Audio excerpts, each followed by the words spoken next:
life has a tragic element, because we're vulnerable, all of us, and we know it, which is the particularly human curse, let's say. We're aware of our vulnerability, and it's not just vulnerability in the tragic sense, it's also the human proclivity for evil that makes the tragedy of life even worse than it would otherwise have to be. And you could say that that's a basic truth. You could even say that that's a basic truth with regards to the meaning of life. It's a pessimistic way of looking at it in some sense, but it leads to an optimistic conclusion.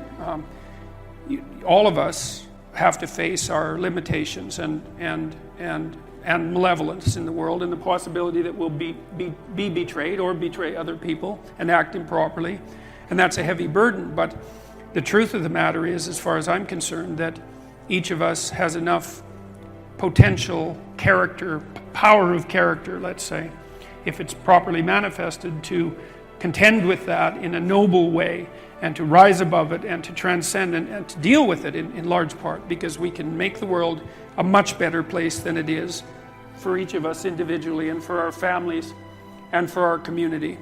And we can constrain the malevolence, at least in our own hearts, and perhaps have a positive effect on those around us as a consequence. And that actually does make things better, and we actually can do that. And that's where the meaning in life is to be found. And that meaning, that goes along with the adoption of that kind of responsibility, is actually the antidote to the suffering.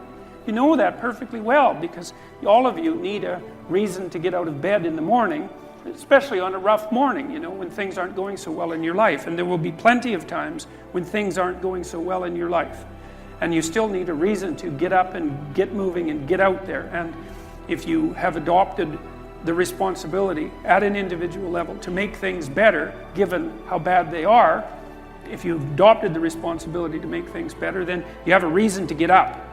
And so one of the things that I've been stressing to people is that there's very little difference between the meaning in life that gives you fulfillment and that engages you in existence, and the willingness to shoulder as much individual responsibility as you can possibly handle. Those are the same things.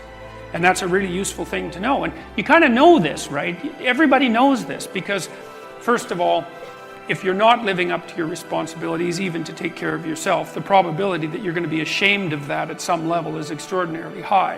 And so your own soul tells you that you're in error, so to speak. But also, if you look at who you spontaneously admire, which is a good indication of where your value system really sits, you'll see that the people you admire are always people who take responsibility for themselves and responsibility for their family and responsibility for their community.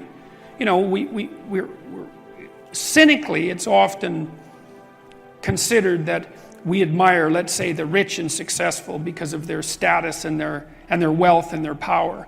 But that's a very shallow, and it's very trivial, and I also don't really believe that it's true. I think that the people we admire are people who conduct themselves admirably in life, and you get a spontaneous admiration as a consequence of that, and that's a call from the deepest reaches of your being to imitate and to follow in that pathway, and you can do that. So there are constraints on how you can interact with the world in a successful manner. Let's assume that you don't want undue pain and anxiety. We could just start with that, and I think that's a reasonable proposition. You could tolerate some pain and anxiety if it's in the service of something greater, obviously, but I just mean pointless pain and anxiety. We don't want any more of that than is necessary. And that means that you have to take care of yourself to some degree. But the manner in which you take care of yourself is severely constrained. This is partly why you have to be intelligent and careful and plot your way through life properly. You have to take care of yourself today, but you have to take care of yourself today in a way that doesn't interfere with you taking care of yourself tomorrow and next week and next month and next year and 5 years from now and 10 years from now. So you can't do just what you want to in the next hour, because if it's impulsive pleasure seeking, let's say, something like that, excess alcohol use or excess drug use or careless sexual behavior or betrayal of people to gain you something in the moment, you're going to pay for that.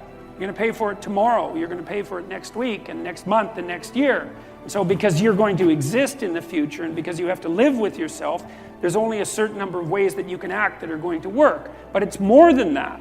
It's not just that you're responsible to your future self or the set of all your future selves, is that you also have to act in a way that works for your family.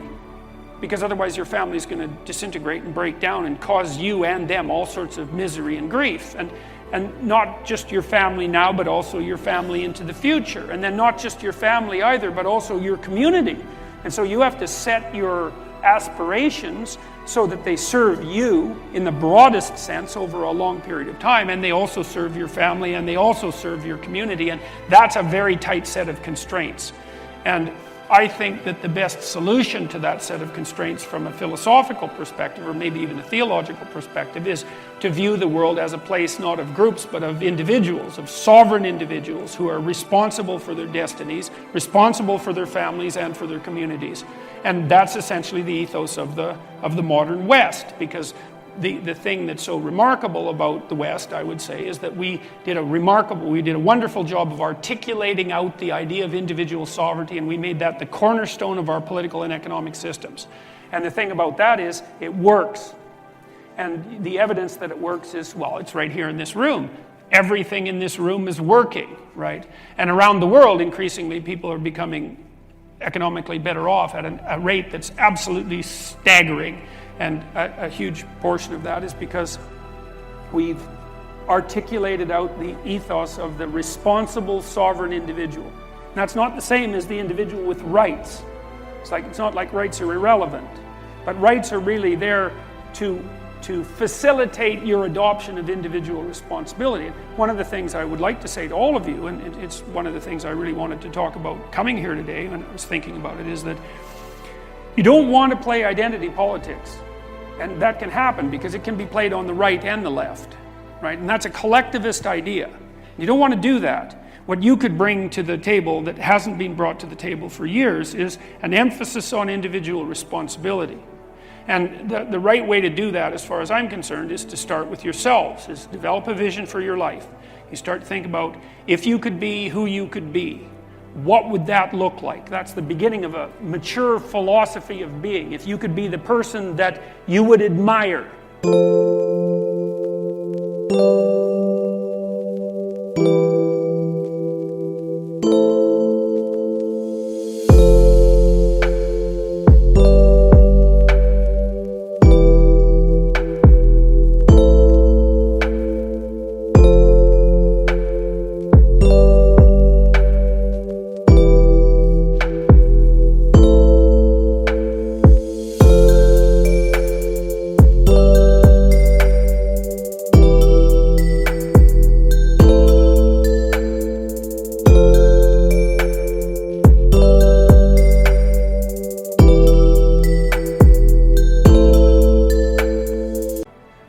That person be? How would you configure yourself? How would you configure your career, your education, your family, the use of time outside of work? If you wanted to be the noblest person that you could be, who was adopting the maximal amount of responsibility, how would that look? Then you need a strategy to put that into place. And that's the way you change things properly, and also the way you do the least amount of harm while you're changing them. You need a meaning to offset the tragedy of life. Otherwise, you just suffer stupidly, and you tend to make people around you suffer the same way. It's like, not good. It's what the modern left does quite well. And the way that you find that meaning is by adopting as much responsibility as you can. And what's also so fascinating about that is, you're characterized by an indefinite potential. And it isn't easy to understand exactly what that is, that potential, but it's what people call you on when they say, you're not living up to your potential. Whatever that is, that potential will be called forth from you as a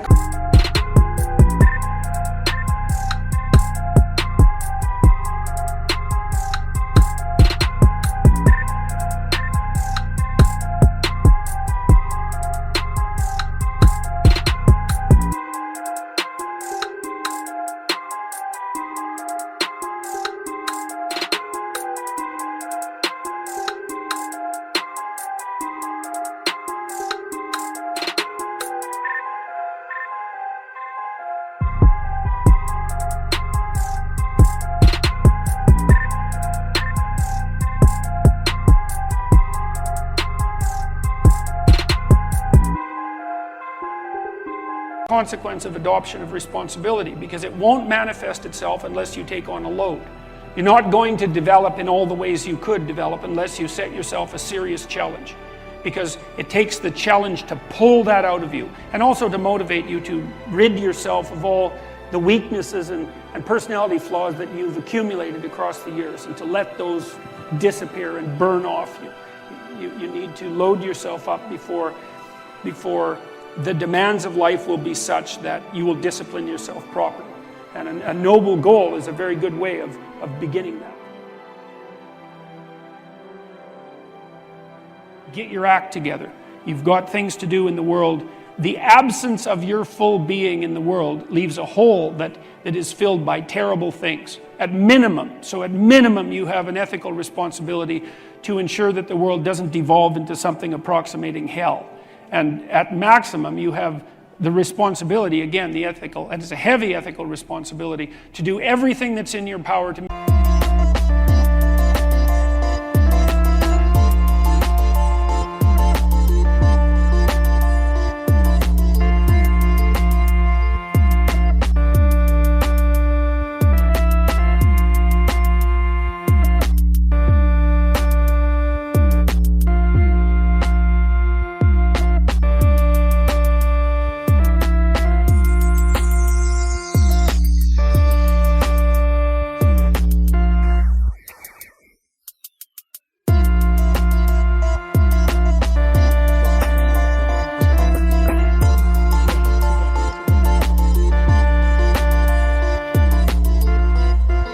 make things as good as you can possibly make them in this sophisticated manner that takes you and your family and your community into account. And it's on you, right?